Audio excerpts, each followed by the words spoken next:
Elдар, сен соңғы вакытта мэрияны бик тәнкыйтькә тота башладың әле. Ярар, мэриядән читкә китик, алайса. Акчаны әзрәк биреп кызыктыралар да, аннары бирмиләр. Җәрәхәтләнүне читләтеп үтү өчен, ничек аны читләтеп үтеп була икән? Менә шулай берләрне уйларга иде бит. Бүген Элдар бик кыздыра. Языгыз, белдерегез, хәбәрләшик, үзебезгә шалтыратыгыз, урамда очраганда әйтегез. Кыйнап кына китә күрмәгез. Һәм ул бала кайдан белергә тиеш? Менә Кыяматка кыздыраны карамаса. Шуңа күрә сез безнең дәресләрне сирәк-мирәк булса да карап барыгыз инде.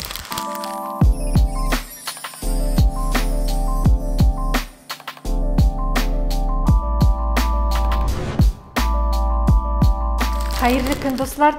Исәнмесез? Кыямовлар кыздыра. Кыздырабыз да кыздырабыз. Кыздыра 24-нче дәрескә җителгән. Аллага шөкер. Без бүген мөхтәрәм җәмәгать сүзләрне урынсыз куллану турында сөйләшмәкче булабыз. Шактый күп очрый бу. Бу нәрсәдән килә? Шактый күп кенә түгел, бик күп очрый бу. Адым сайын. Нәрсәдән Килә дип уйлыйсың? Нәрсәдән килә? Татар телен белмәгәннән килә дә, китап укымаганнан килә дә, аннары ике телне кушып сөйләүдән килә, бик еш кына татарча, русчага күчү мәсьәләсендә. Һәм Илдар Маликович та укымаудан килә. Илдар Маликовичның да Алланың рәхмәте урыны җәннәттә булсын. Васил Захитовичлар да укымаудан килә. Мөнҗи апаларда. Ярар, төп сүзгә керешик. Урынсыз куллану һәм ялгыш тәрҗемә дип тә алыр идем мин бу теманы. Менә еш кына ишетәбез, метрода бугай бу, шундый белдерү бирәләр. Гомум гигиенаны саклагыз ди. Аны сакламасаң кем урлап китә икән гигиенаны? Аны сакларга кирәкме? Аны үтәргә кирәктер бәлки. Гомум гигиена таләпләрен үтәгез дип әйтмәкче була ул җегет. Ярдәмгә ОРВИ дип әйтә инде ул. ОРВИ белән я грипп белән авырып китсәгез, ярдәмгә медицина учреждениесенә мөрәҗәгать итегез. Ярдәмгә нәрсәгә? Бездән ярдәм көтәләрме алар? Ничек? Ярдәм сорап дип әйтергә тиештедер. Элдар, син соңгы вакытта мэрияны бик тәнкыйтькә тота башладың әле.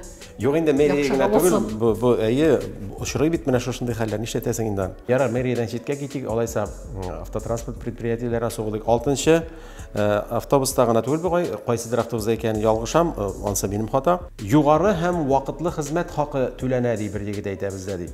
Югары икәне дә шикләнә аның вакытлы хезмәт хакы. Менә вакытлы дигән сүзне син ничек аңлыйсың? Вакытлы гына, ул бүген бар, иртәгә юк. Даими матбугат, мәсәлән, периодическая печать дигәнебез вакытлы матбугат дип тәрҗемә итәйек. Димәк, ул бер ара чыгып ала да, аннары чыкмыйча тора. Без хезмәт хакы да шулай була бит инде вакытлы булгач. Күпмедер бирәләр дә мәгез дип, аннары бирмичә торалар. Монда предприятиегә мин эшкә бармыйм. Син монда хаклык юк дип саныйсың инде. Ул күпчелек җирдә шулай. Акчаны әзрәк биреп кызыктыралар да, аннары бирмиләр. Ләкин ул бит икенчесен әйтергә тели. Журналистикада да шулай.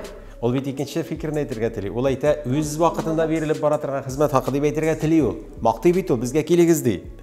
Шуңа күрә монда ничек дөресе була моның? Автотранспорт вакытлы түгел, димәк, югары һәм или алайда булмый әле, әйбәт, яхшы һәм үз вакытында түләнә торган хезмәт хакы дип әйтергә тиеш иде ул. Менә шушындый хаталар бар. Өзлексез түләнәнде, көтеп тормыйсыз. Даими рәвештә түләнеп бара. Үз вакытында. Вакытында түләнә торган. Ай сайын 13 җитди икән, я булмаса 6-сы, менә сиңа кулыңа бер уч акча. 6-нчы автобуста әллә ничә кат әйттек, ишеттек, очраганда да үзара сөйләшеп торабыз кешеләр белән. Җәрәхәтләнүне читләтеп үтү өчен тотынып баруыгызны сорыйбыз тоткычларга. Монда минем дөресе минем уйлавымча, имгәнмәс өчен тотынып баруыгызны сорыйбыз. Җәрәхәтләнү белән имгәнү төрлесе төрләйбер. Бар яра, бар җәрәхәт, бар имгәнү. Җәрәхәтләнү ул киселеп, йыртылып, автобуста барганда сез имгәнергә мөмкинсез. Җәрәхәтләнү дә мөмкин. Кулыгызны сындырырга, аягызны сындырырга мөмкин. Берәр кеше мәсәлән шалгысын да чыгалып бара икән, шуңа киселергә мөмкин. Бусы җәрәхәт була. Шалгы белән кертмиләр инде, холодный оружие. Димәк. Шалгының нәрсә икәнен дә белмиләр хәзер. Ярар, син кешене куркытма инде. Ярар, сәнәк булыр, башка нәрсә булыр. Алла сакласын, кешеләр йөри бит. Автобусларга, бакчаларда йөриләр. Бүген Илдар бик кыздыра. Менә шуңа күрә җәрәхәтләнүне читләтеп үтү өчен, ничек аны читләтеп үтеп була икән? Менә шулай берләрне уйларга иде бит. Моның өчен нишләргә? Телне белгән берәр кешегә тәрҗемә итәргә кирәктер инде, күрәсең. Юк, хәзер күбрәк блогерларга мөрәҗәгать итәләр. Филнең бурыны. Бар нәрсәне блогерлар хәл итә. Филнең бурыны дип сөйли бер кыз. Филнең бурыны буламы? Юк. Уларның бурыны түгел, уларның хортумы. Ул менә шулай итеп бара торган озын әйбере. Хобот дип аталарча, ул хортум. Татарча шулай тәрҗемә ителә. Ул нинди гәзиттә укыдыңыз? Моны мин каядыр бер телевидениедә ишеттем. Кәрҗин үргәндә нинди бутаклар кулланасыз дип сорый бер егет. Butaqdan kәрҗинне өрәләр микән? Butaq бит ул бар кәүсә, бар ябалдаш, бар butaq, бар чыбык. Менә төрлесе төрле. Һаман телне белмәгән килә. Чыбыкны ботак белән бутаган бу шырыкта. Чыбыктан үрәләр. Чыбык нәзик була, сыгылмалы була. Аннан кәрҗин үреп була. Бутактан кәрҗин үреп булмый җәмәгатьләр. Ул Гулливер гына эшли ала аны. Тагын бер әйтәсем килә. Һаман да шу метрога кайтып төшәбез инде. Шуның белән йөрибез бит. Метро станциясенә сез җәяүлеләр йөри торган Бауман урамына чыга аласыз дип әйтә татарчасын, әйме? Бит менә билгелелек артикле бездә юк ул, һәм ул бу дигән алмашлык белән белдерелә. Бу метро станциясеннән дип әйтергә тиеш иде. Инглизчәсендә дә әйтә бит. Exit here to the Bauman Street the pedestrian zone дип әйтә, име? Exit here ди. Менә моннан чыксагыз дип әйтә, аңлатып әйтә. Татар телендә әйтми. Әгәр авылдан килгән бер апа булса, Кукмарадан я булмаса, каяндыр Мамалыштан, Чирмешәннән, Яшел Үзәннән килгән бер апа булса, татарча гына аңлый торган булса, метро станциясеннән сез ул кайсы метро станциясенә чыгарга тиеш? Җиңе проспектыннанмы, Сукно бистәсеннән каян чыгарга тиеш? Бауманга эләгер өчен. Менә шушында хикмәтле әйберләр бар җәмәгать. Шуңа күрә бу метро станциясеннән дип кенә стисе бар. Әллә нәрсә кирәк тә түгел. Тагын бик аптырыйбыз бит инде, бик гөдибез, менә имеются противопоказания дигән сүзне тәрҗемә итә алмыйча, име? Медицина хезмәтләрен, даруларны пропагандалыйбыз, рекламалыйбыз инде, ансыз яшәп булмый. Ничек кенә тәрҗемә итмиләр аны? Әллә нәрсәләр, бер телеканал булай тәрҗемә иткән. Каршы йогынтысы булырга мөмкин. Каршы йогынтыны ничек аңларга кирәк? Алар аны тәрҗемә итми, аны Яндекс тәрҗемә итә. Аннары Илдар бәгыргә үткәне шунсы, аны профессионал бирсен аннары. Профессионал журналистлар арасында да еш ышырый торган, менә исемә килеп төште, бушка. Бушлайны бушка, менә. Ике сүз, икесе ике төрле мәгънәдә, ләкин аны дөрес кулланмыйлар. Бигрәк тә шәһри Казан журналистлары. Кире бушка дип әйтәләр. Әйе. Барып кайтты бушка. Менә кайсыдыр бер, попусты барып кайткан. Кирәк дигән бушлай, әйме? Бушлай. Түләүсез барып кайт. Менә йөрәкне әрнетә, бу профессионал журналистлар арасында бик еш ышырый. Әгәр дә ул синонимик байлыкны белсә, безнең узган тапшыруны караган булса, әйме? Бәлки бушканың бушлай һәм түләүсез дигән вариантларын. Ул киләчәктә шулай булып та калачак, чөнки аны төзәтергә ашыккан кешене күргәнем юк әле минем.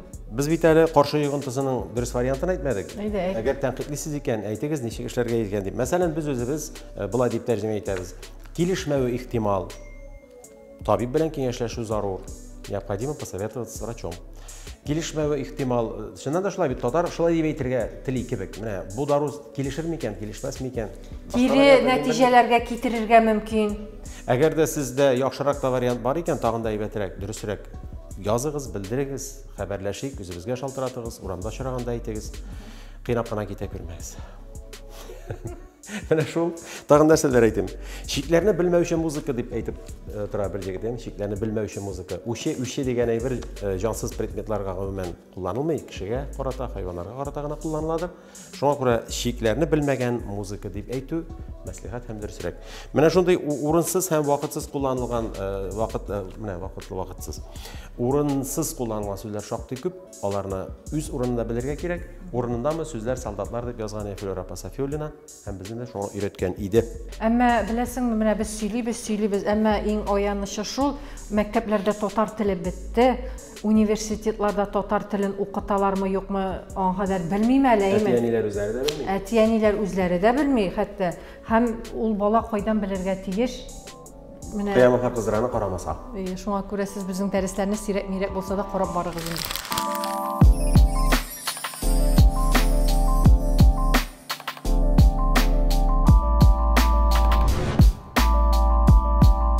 Һәм инде бүгенге көнгә киңәш, иренмичә 1-2 яхшы китап укып чыгу мәслихәт. Бу менә сүзләрнең урынын белер өчен дә һәм гомумән стилистика буенча китаплар шактый күп. Аларны алыгыз. Мен менә үземнең коллегаларга әйтер идем, Фатих Амирхан китапларын укырга. Мөхәммәд Мәһдиев, Аяз Гыйләҗев һәм башкалар. Беләсезме, аннары китап дигәннән, менә журналистика ул китап белән тыгыз бәйләнгән, шуны да әйтеп китәсем килә. Илдар, менә китапны, яңа чыккан китапларны ачасың, әйме, Татарстан китап нәшриятыгы чыгарган китапларны ачасың да, 2 битен укыганнан соң андагы хаталарга исең китә. Бу нәрсә белән бәйле? Бу безнең әдәби редакторларның булмавымы, нәрсә бу? Менә шушы заман чире белән бәйледер. Һәм әлбәттә һәркем үз эшендә оста булырга тиеш, без шуңа омтылырга тиешбез дип уйлыйм. Башкалар белән бергә үзебездә. Мин нәрсә әйтәсем килә? Хаталар вакытлы матбугатта гына түгел. Мәсәлән, журналистларда гына очрамый, хәтта профессионал язучыларда да хаталар бик күп, бик хисап. Менә шунысы йөрәкне әрнетә. Йөрәк әрнемәсен өчен барыбыз да үз урынында һөнәрмәнд, ягъни профессионал булырга тиеш. Бүгенгә тапшыруыбыз тәмам. Киләчәктә күрешергә насыйп булсын. Исән сау булыгыз.